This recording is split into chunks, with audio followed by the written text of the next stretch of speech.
اما بعد فاعوذ باللہ من الشیطان الرجیم بسم اللہ الرحمن الرحیم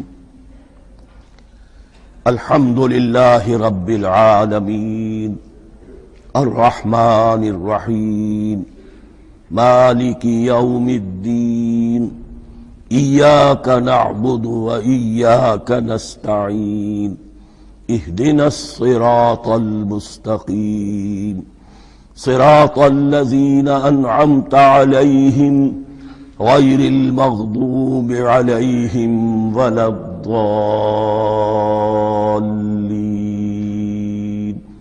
آمين رب اشرح لي صدري ويسر لي أمري واحلل عقدة من لساني يفقهوا قولي اللهم ربنا ألهمنا رشدنا واعذنا من شرور أنفسنا اللهم أرنا الحق حقا وارزقنا اتباعه وارنا الباطل باطلا وارزقنا اجتنابه اللهم ربنا يسر لنا أمورنا كلها وأتمم لنا بالخير وتقبل منا فإنك خير المتقبلين آمین یا رب العالمین۔ معزز حاضرین اور محترم خواتین، ہم اللہ کے نام سے اس سال کی نماز تراویح کے ساتھ دورہ ترجمہ قرآن کا آغاز کر رہے ہیں۔ اس سے پہلے میں عرض کر چکا ہوں کہ اب میری عمر بھی کافی ہو چکی ہے، قمری حساب سے 68 برس مکمل ہو چکے ہیں، اور مختلف قسم کے عوارض بھی مجھے لاحق ہیں، اور بہت سے احباب نے اور رفقاء نے مشورہ دیا تھا کہ میں اتنا بڑا بوجھ اپنے ذمے نہ لوں، لیکن میں نے خالصتاً توکلاً علی اللہ اس کی ہمت کی، اس کا ارادہ کیا، اس کے لیے اہتمام بھی خصوصاً ہوا ہے۔ مجھے اندازہ ہے کہ اب میرے خیالات کی جو رو ہے وہ اب اتنی تیز نہیں ہے جتنی کبھی ہوا کرتی تھی۔ کراس ریفرنسز بھی جو ہیں قرآن حکیم کے وہ اتنے مستحضر نہیں ہیں جتنے کبھی ہوتے تھے، بلکہ واقعہ یہ ہے کہ میری زبان بھی بعض اوقات لڑکھڑاتی ہے، اس لیے کہ مجھے جو ادویات استعمال کرنی پڑتی ہیں ان کا اعصاب پر بھی اثر ہوتا ہے، اور جو ہمارے اعضائے رئیسہ ہیں ان پر بھی اثر ہوتا ہے۔ بہرحال ان سب کے علی الرغم اللہ کا نام لے کر آغاز کر رہے ہیں۔ میری انتہائی نگارش یہی ہے، تیرے نام سے ابتدا کر رہا ہوں۔ ابھی میں نے سورہ فاتحہ کی تلاوت کی اور آپ نے سماعت فرمائی۔ یہ سورہ مبارکہ مصحف کے اعتبار سے تو پہلی سورت ہے ہی، سب کو معلوم ہے، لیکن یہ بھی نوٹ کر لیجئے کہ یہ نزول کے اعتبار سے بھی سب سے پہلی مکمل سورت جو حضور پر نازل ہوئی وہ یہی ہے۔ اس سے قبل متفرق آیات نازل ہوئیں، 5 آیتیں سورہ علق کے آغاز میں، کچھ آیتیں سورہ قلم یا سورہ نون کے آغاز میں، کچھ آیتیں سورہ مزمل کی ابتدا کی، کچھ آیتیں سورہ مدثر کے آغاز کی۔ 5ویں وحی تقریباً اس پر اجماع ہے کہ یہ سورۃ الفاتحہ کی ہے، اور یہ مکمل سورت ہے جو حضور پر نازل ہوئی۔ سورۃ الفاتحہ کے معنی ہوئے افتتاحی سورت، فتح یفتح کے معنی ہے کھولنا، مفتاح کنجی کو کہتے ہیں، چابی کو۔ تو یہ اوپننگ سورہ آف دی قرآن، قرآن حکیم کی افتتاحی صورت۔ ویسے جیسا کہ میں تعارف قرآن کے ضمن میں عرض کر چکا ہوں، عربوں کا یہ مزاج تھا کہ جس چیز سے انہیں خصوصی محبت ہوتی تھی اس کے بہت سے نام رکھتے تھے۔ اس کے بھی بہت سے نام ہیں۔ سورۃ الفاتحہ سب سے عام ہے، لیکن الکافیہ، الشافیہ، ام القرآن، اساس القرآن، کم سے کم یہ 4 نام تو میں سمجھتا ہوں کہ ہر مسلمان کو مزید معلوم ہونے چاہیے، اور بھی بہت سے نام۔ اس سورہ مبارکہ کی بالاتفاق و بالاجماع 7 آیتیں ہیں، اگرچہ ان کی ترتیب میں کچھ اختلاف ہے۔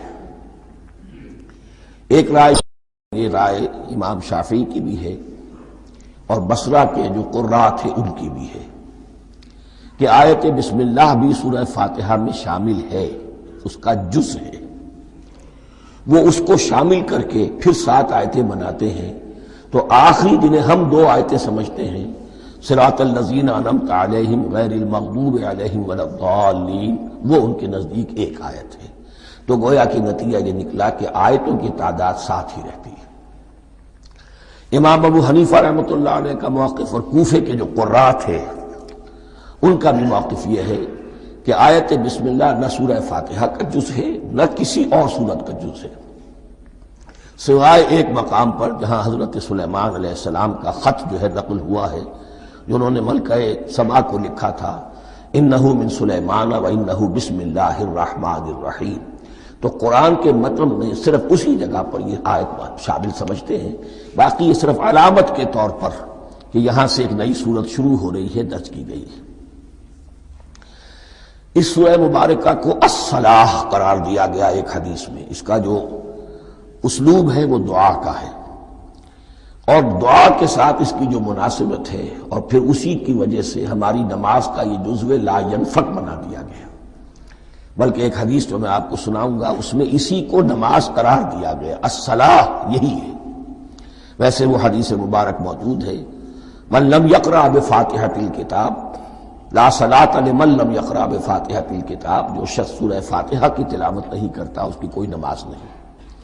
اس کے حوالے سے بھی ہمارے ہاں دو مسلک ہیں، ذکر صرف اس لیے کر رہا ہوں کہ آپ کے علم میں ہو، ان میں کوئی بنیادی فرق نہیں ہے، کسی بھی ایک رائے کا انسان قائل اور حامل ہو سکتا ہے بغیر اس کے کہ دوسرے کو بالکل غلط قرار دے، بلکہ یہ کہ اس کے لیے بھی گنجائش اپنے ذہن میں اور اپنے دل میں رکھے۔ تو ایک رائے یہ ہے کہ یہ میں کیا عرض کر رہا تھا، کوئی بھول گیا ہوں۔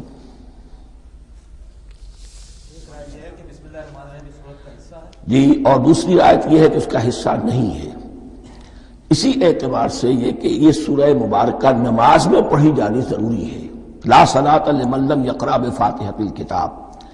البتہ یہ اختلاف ہے، یہ بات جو میں ذکر کر رہا تھا جو ذہن سے نکل گئی، کہ آیا مقتدی جو ہے امام کے پیچھے کھڑا ہو کر جب نماز پڑھ رہا ہو تو کیا اس صورت میں بھی اس کے لیے لازم ہے کہ سورہ فاتحہ پڑھے؟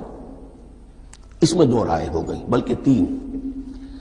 ایک رائے انتہائی ہے اور وہ فقہ حنفی کی طرف منسوب ہے کہ اگر آپ امام کے پیچھے مقتدی کی حیثیت سے نماز پڑھ رہے تو کسی بھی رکعت میں آپ سورہ فاتحہ نہیں پڑھیں گے۔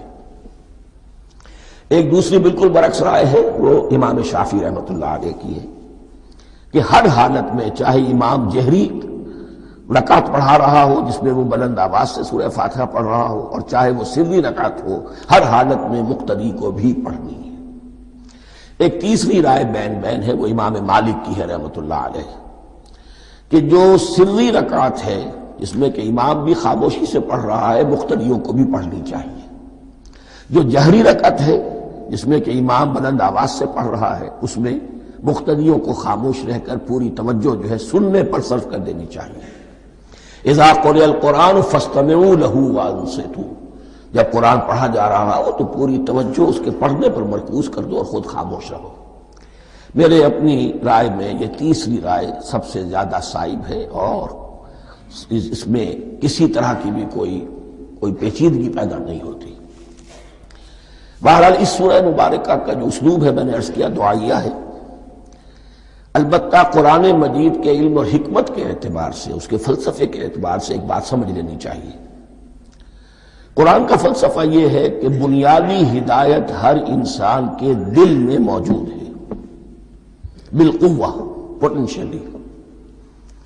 یہ جو قرآن مجید یا اللہ کی کتابیں نازل ہوتی ہیں یہ انہیں ایکٹیویٹ کرتی ہیں، وہ اندر کی جو ڈورمنٹ کانشسنس ہے، خوابیدہ شعور جو ہے اسے بیدار کر کے اور پھر یہ کہ اسے اجاگر کرتی ہیں۔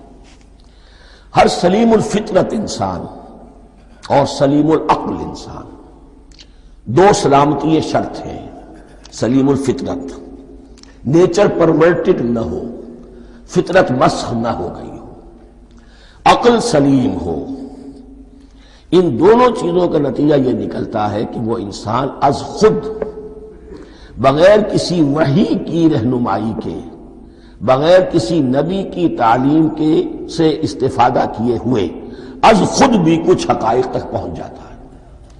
اور وہ حقائق کیا ہے؟ نمبر ایک یہ کہ اس کائنات کا ایک خالق ہے اور وہ ایک ہے، اور وہ تمام صفات کمال سے متصف ہے۔ نمبر 2 یہ کہ انسان کی زندگی صرف یہ زندگی نہیں ہے، بلکہ ایک اور زندگی ہے کہ جس میں اس زندگی کے اعمال کے نتائج برآمد ہوں گے۔ یہ 2 باتیں، اس کی زیادہ وضاحت کے ساتھ جو ہے اس کا تذکرہ آئے گا سورہ لقمان میں، جہاں حضرت لقمان کی شخصیت کا تذکرہ ہے۔ لیکن یہاں صرف یہ بات سمجھ لیجئے کہ قرآن کا فلسفہ یہ ہے کہ ہر انسان میں، ہر فرد نوع بشر میں جو اپنی ولادت کے وقت مسلم ہوتا ہے، حضور کی حدیث ہے کل مولود یولد علی الفطرہ ابواہ یحودانہ او ینصرانہ او یمجسانہ، ہر بچہ نوع انسانی کا فطرت اسلام پر پیدا ہوتا ہے، وہ فطرت کے اندر وہ ہدایت ودیت ہے۔ اب اگر وہ فطرت بس نہیں ہوئی اور عقل جو ہے وہ صحیح رخ پر کام کر رہی ہے تو ان 2 حقائق تک وہ انسان خود پہنچ جائے گا۔ لیکن ان دونوں حقائق تک پہنچنے کے بعد اب وہ دست بستہ دعا کرے گا کہ اے رب اب مزید ہدایت تو مجھے عطا فرما۔ ایک تو یہ کہ میں کیا کروں کیا نہ کروں، میری عقل اس میں ٹھوکر کھا سکتی ہے، میں کسی اچھی چیز کو بری سمجھ سکتا ہوں، کسی بری کو اچھی سمجھ سکتا ہوں، تو مجھے صحیح راستہ، صحیح راہ ہدایت پر چلا۔ یہ دعا ہے جو انسان کرتا ہے جبکہ وہ ایمان باللہ اور ایمان بالآخرہ تک خود پہنچ چکا ہوتا ہے، اور یہ سمجھتا ہے کہ صحیح زندگی کا رخ یہی ہے کہ جس رب کو میں نے پہچانا ہے کہ وہ اس کائنات کا خالق ہے اور مالک ہے اور رب ہے، میں اس کی بندگی کروں، اس کی اطاعت کروں، اس کا حکم مانوں، اس کے راستے پر چلوں۔ لیکن وہ راستہ کون سا ہے؟ اس کے لیے پھر دست بدعا ہوتا ہے کہ پروردگار تو میری رہنمائی فرما۔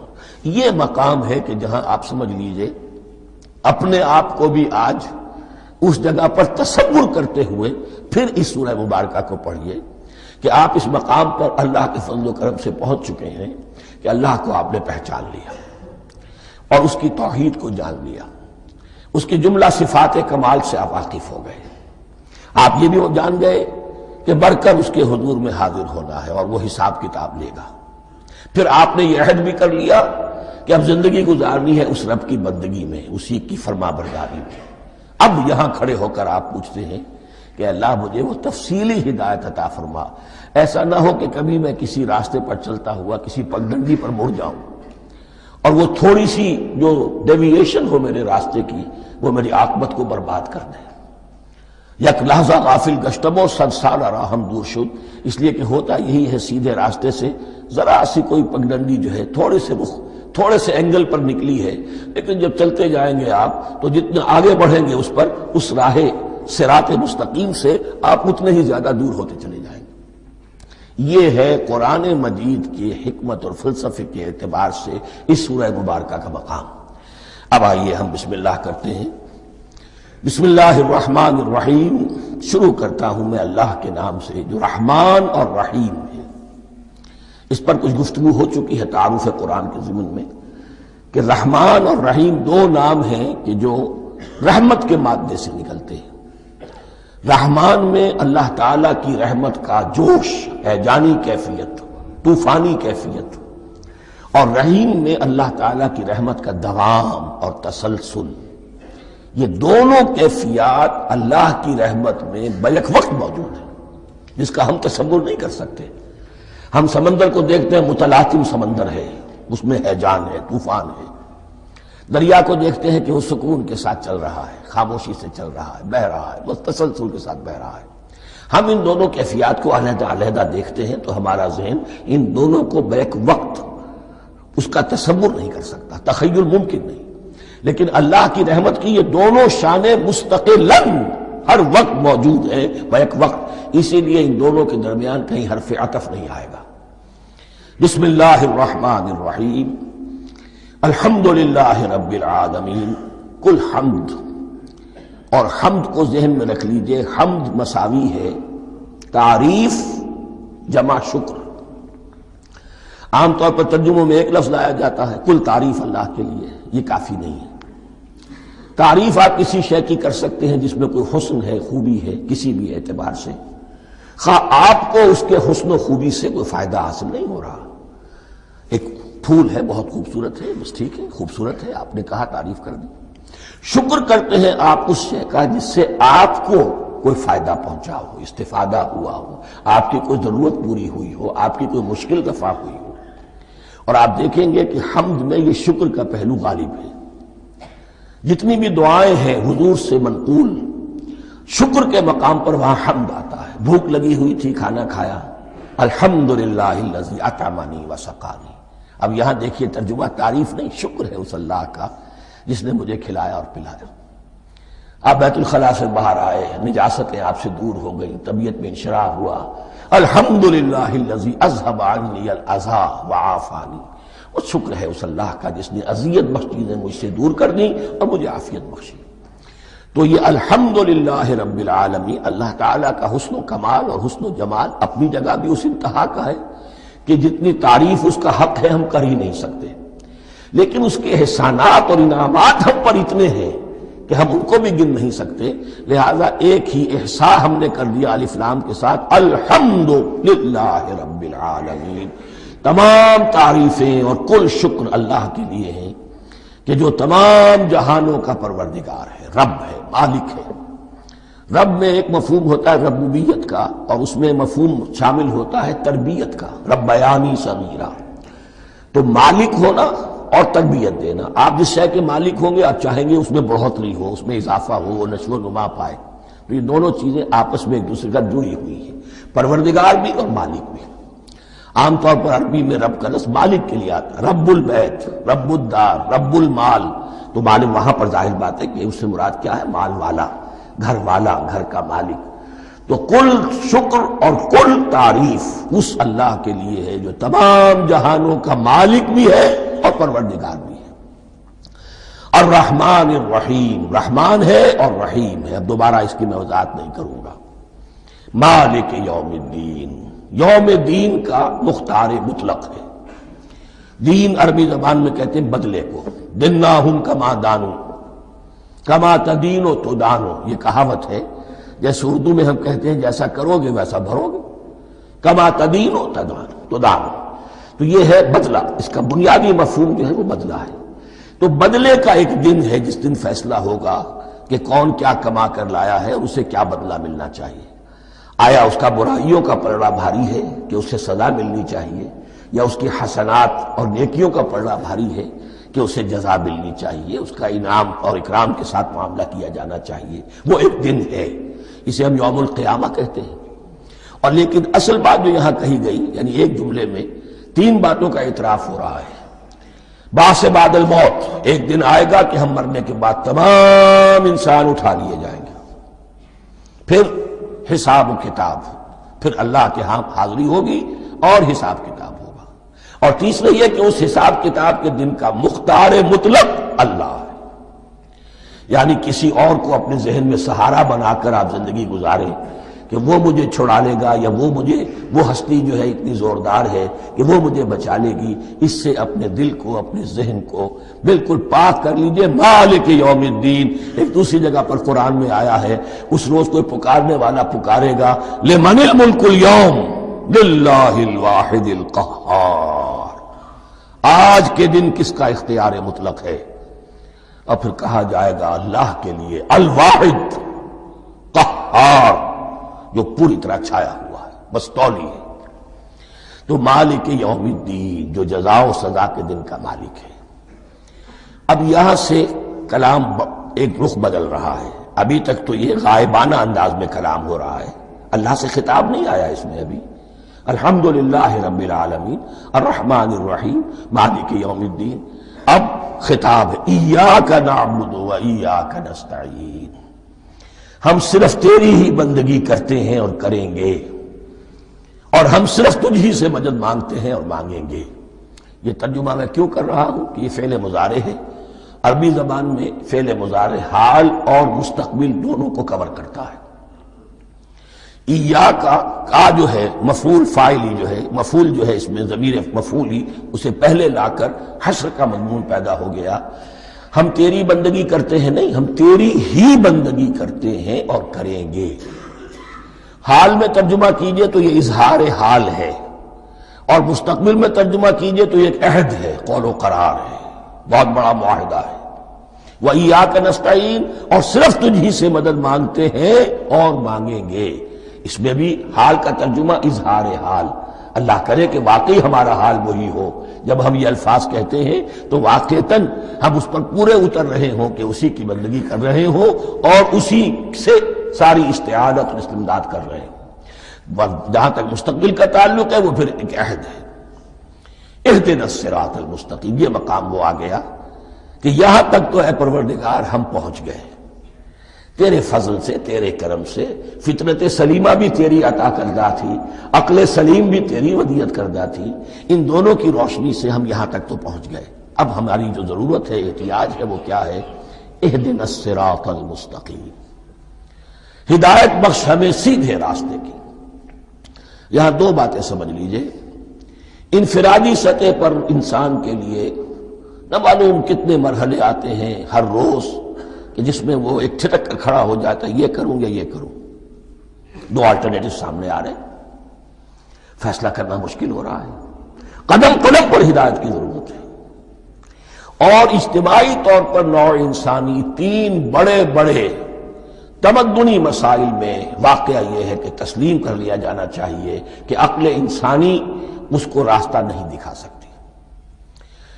عام معاشرتی سطح پر مرد اور عورت کے درمیان حقوق اور اختیارات کا کیا توازن ہو، ناممکن ہے، انسان طے نہیں کر سکتا۔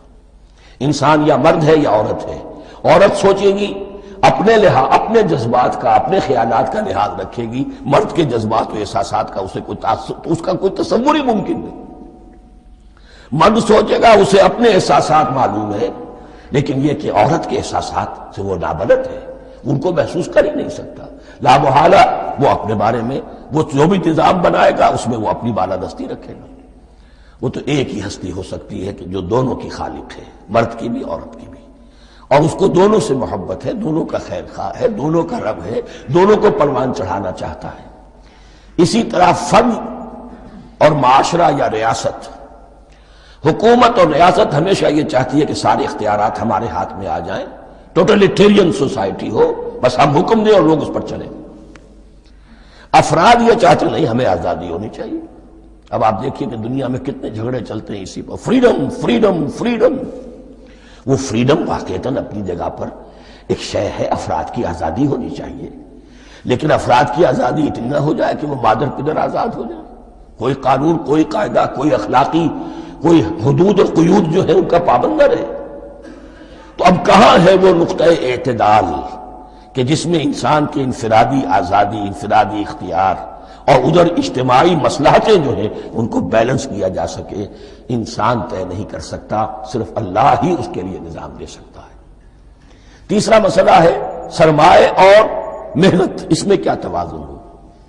سرمایہ اور محنت دونوں مل کر کچھ بنا رہے ہیں، کچھ پروڈیوس کر رہے ہیں۔ اب اس میں نفع جو ہوا ہے اس میں سرمایہ کا کتنا حصہ ہونا چاہیے اور لیبر کا کتنا ہونا چاہیے، کون طے کر سکتا؟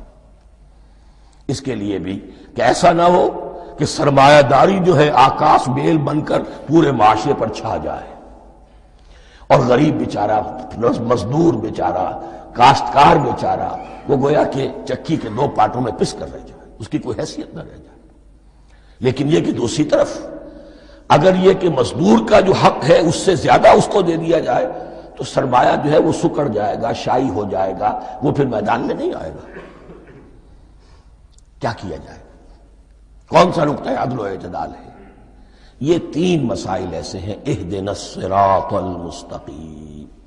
تو یوں سمجھیے کہ ایک جو بنیادی ہدایت تھی، ایک اللہ کو پہچان لینا، یہ جان لینا کہ کل حسن و جمال اور تمام انعام و اکرام کا منبع اس کی ذات ہے، وہ رحمان ہے اور رحیم ہے، اور یہ جان لینا کہ مرنے کے بعد جی اٹھنا ہے، حساب کتاب ہے، فیصلہ ہوگا جزا و سزا کا، اور مختار مطلق اس دن کا اللہ ہے۔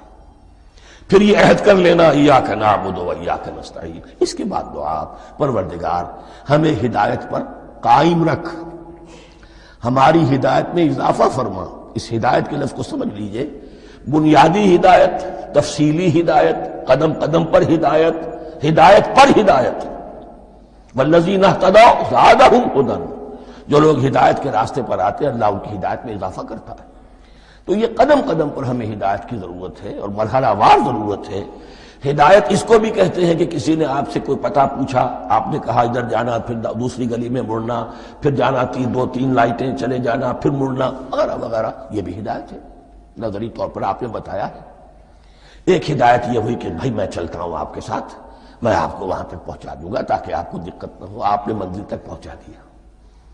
ان دونوں کے درمیان، یہ تو میں نے ایک فرد کی مثال دی ہے، اللہ اور بندے کے درمیان نہ معلوم کتنے مراحل ہیں ہدایت کے۔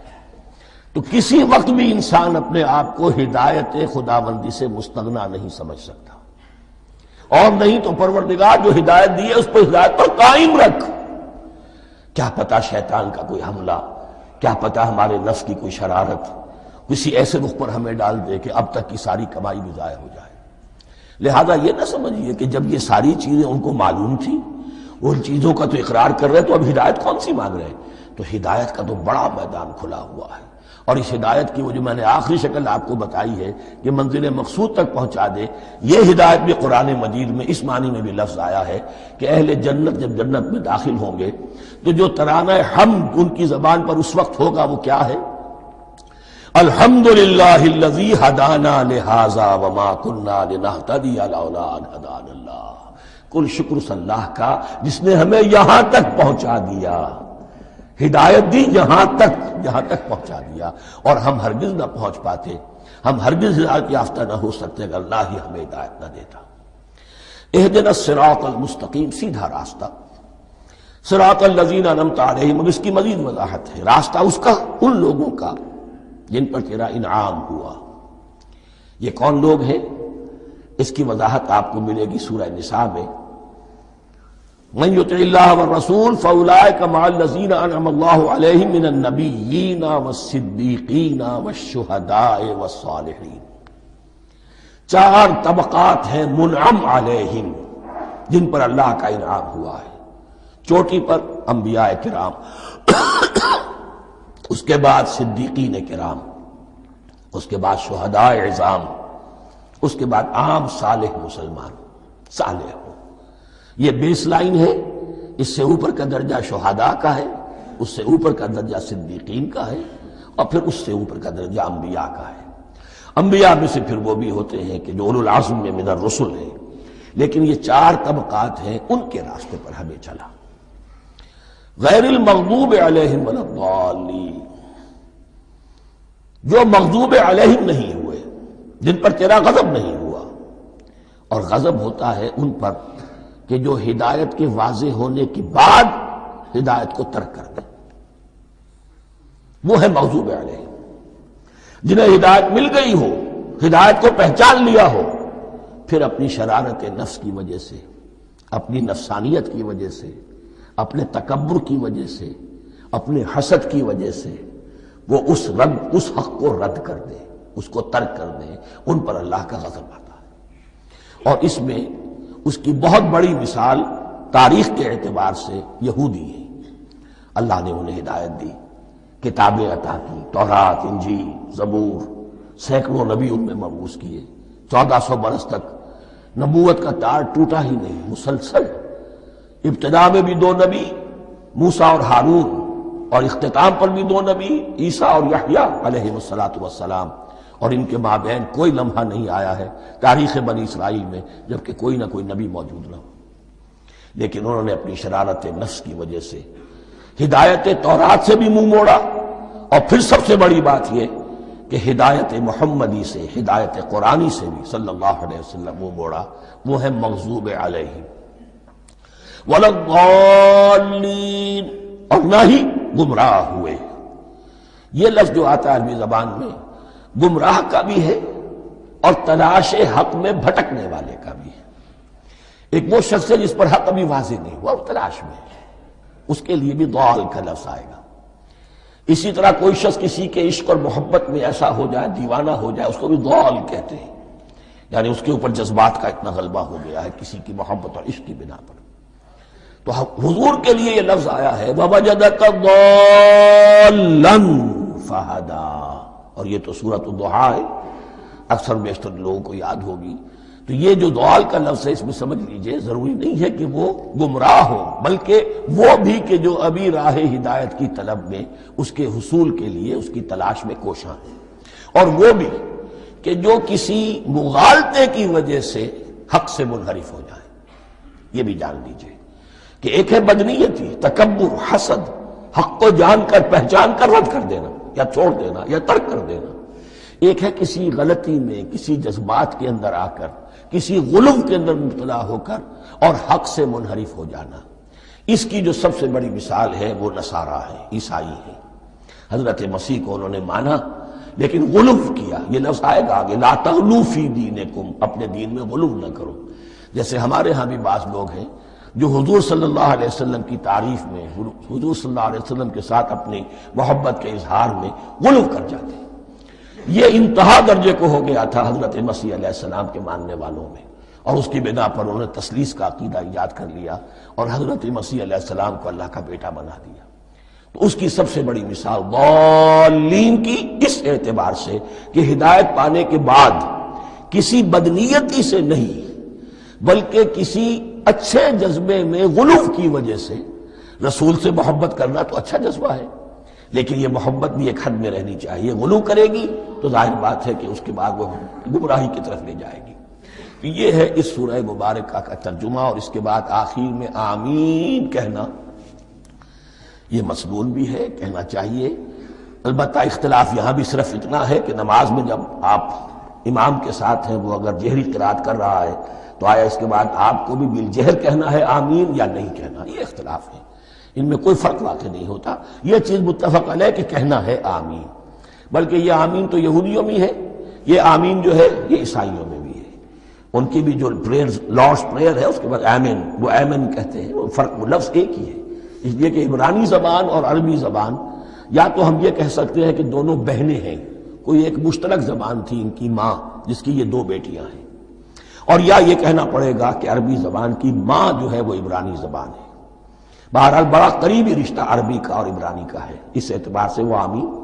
اب آپ کو معلوم ہے ہم السلام علیکم وہ کہتے ہیں، وہ سلام کہتے ہیں، فرق کیا ہے؟ وہ تو تلفظ کا فرق ہے۔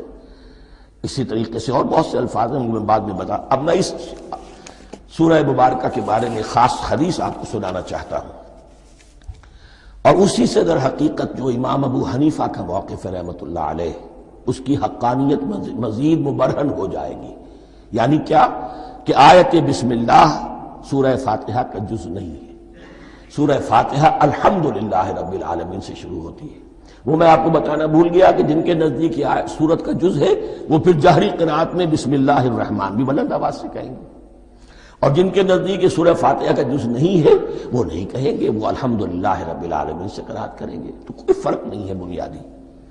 یہ حدیث جو ہے یہ مسلم شریف میں ہے اور حدیث قدسی ہے، اس کے راوی حضرت ابو ہریرہ ہے رضی اللہ تعالی عنہ، اور اس حدیث نے اس سورت کے مضامین کا نہایت عمدہ تجزیہ کر دیا ہے۔ حدیث کے الفاظ سن لیجئے، قسمت الصلاۃ بینی و بین عبدی نصفین۔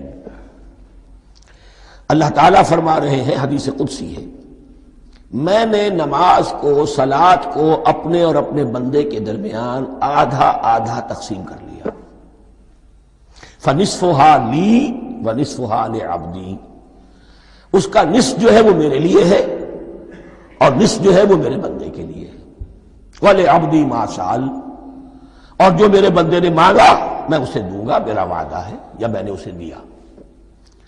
اس کے بعد اس کی تفصیل آتی ہے، اذا قال العبد، جب بندہ کہتا ہے الحمدللہ رب العالمین، قال اللہ حمدنی عبدی، جب بندہ کہتا ہے الحمدللہ رب العالمین، اللہ فرماتا ہے میرے بندے نے میری حمد کی۔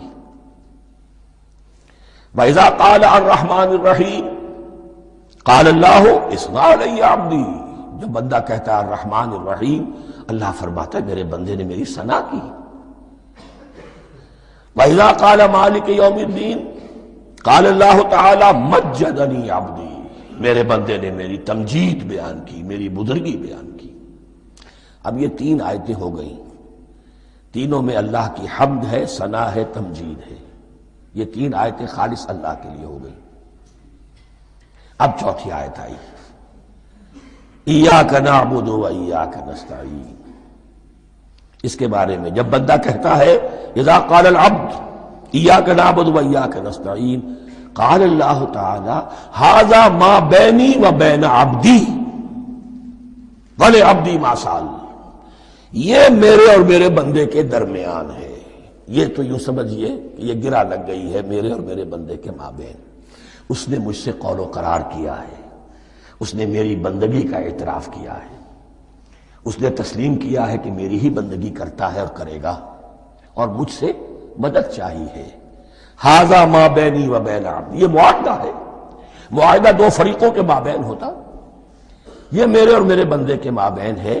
وَلِعَبْدِي مَا سَأَلَ، اور میں نے اپنے بندے کو دیا جو اس نے مانگا، وہ میری مدد چاہتا ہے، میری مدد اس کے شامل حال رہے گی۔ فَإِذَا قَالَ، اور جب بندہ کہتا ہے اهْدِنَا الصِّرَاطَ الْمُسْتَقِيمَ صِرَاطَ الَّذِينَ أَنْعَمْتَ عَلَيْهِمْ غَيْرِ الْمَغْضُوبِ عَلَيْهِمْ وَلَا الضَّالِّينَ، قال اللہ تعالی ھذا لعبدی ولعبدی ما سأل، یہ تین آیتیں یہ میرے بندے کے لیے، اهدنا الصراط المستقیم، اسی صراط مستقیم کی وضاحت ہے مثبت، صراط الذین انعمت علیہم، اسی صراط المستقیم کی وضاحت ہے منفی انداز میں، غیر المغضوب علیہم ولا الضالین۔ یہ سب میرے بندے کے لیے ہے اور میں نے اپنے بندے کو دیا جو اس نے مانگا۔ اس کو میں نے ایک مرتبہ یہ ترازو کی شکل میں اس کو لکھوایا تھا۔ دیکھیے یہ ایاک نعبد و ایاک نستعین، یہ ہے وہ ترازی کی وہ ڈنڈ، واو جو ہے ایاک نعبد و ایاک نستعین، واو جو ہے گویا کہ وہ مٹھ ہے جس سے کہ ترازو کو پکڑا جاتا ہے۔ ادھر ایک پلڑا ہے جس کی تین آیتیں ہیں، الحمدللہ رب العالمین الرحمن الرحیم مالک یوم الدین۔ اس کا نتیجہ کیا نکلا؟ ایاک نعبد۔ آپ نے شاید یہ سنا بھی ہو، ایک بہت ہی عمدہ قرات کا جو ریکارڈ ہے قاری عبدالباسط عبدالصمد کا، وہ یہیں سے چل کر سورہ فاتحہ کی قرات کر کے ایاک نعبد پر آ کر رکتا ہے، الحمدللہ رب العالمین الرحمن الرحیم مالک یوم الدین ایاک نعبد۔ گویا کہ یہاں یہ صورت بالکل ہاف ہو گئی ہے، تین آیتوں میں اللہ کی حمد ہے، ثنا ہے، تمجید ہے، جس کا نتیجہ ہم تیری ہی بندگی کرتے ہیں، تیری ہی اطاعت کریں گے۔ لیکن اب اس کے بعد سوال ایاک نستعین، اسی کی جو استعانت کیا درکار ہے ہمیں؟ ہدایت۔ ہدایت سب سے بڑی استعانت ہے، ہدایت ہی تو سب سے بڑی مدد ہے۔ اهدنا الصراط المستقیم صراط الذین انعمت علیہم غیر المغضوب علیہم ولا الضالین، یہ ایاک نستعین کے حکم کے ساتھ یہ تین آیتیں آ گئیں، اهدنا الصراط المستقیم صراط الذین انعمت علیہم غیر المغضوب علیہم ولا الضالین۔ قسمت الصلاة بینی و بین عبدی نصفین فنصفها لی ونصفها لعبدی ولعبدی ما سأل۔ اللہ تعالیٰ اس سورہ فاتحہ کا جو اصل مفہوم ہے وہ بھی ہمارے ذہنوں پر، ہمارے شعور کی سطح پر اسے اجاگر کیے رکھے، ہمیں توفیق دے کہ جب بھی پڑھیں، جب بھی سنیں تو وہ کیفیت اگر ہو جائے، اس لیے کہ ایک حدیث ہے کہ الصلاۃ معراج المومنین، نماز تو اہل ایمان کے حق میں معراج کے درجے میں ہے۔ اس حوالے سے ہم یہ سمجھ سکتے ہیں کہ کوئی وقت ایسا آ سکتا ہے کہ انسان کو واقعتاً، روح انسانی واقعتاً اللہ کے یہ جواب سنے، انہونی بات نہیں ہے یہ، ہوتا ہے خطاب آخر، اٹھتا ہے حجاب آخر، کرتے ہیں خطاب آخر، یہ تو ہوتا ہے۔ مخاطبہ الہی، یہ تو میں نے عرض کیا کہ ثابت ہے، مخاطبہ، محادث اور تحدیث، اللہ بندوں سے کلام کرتا ہے۔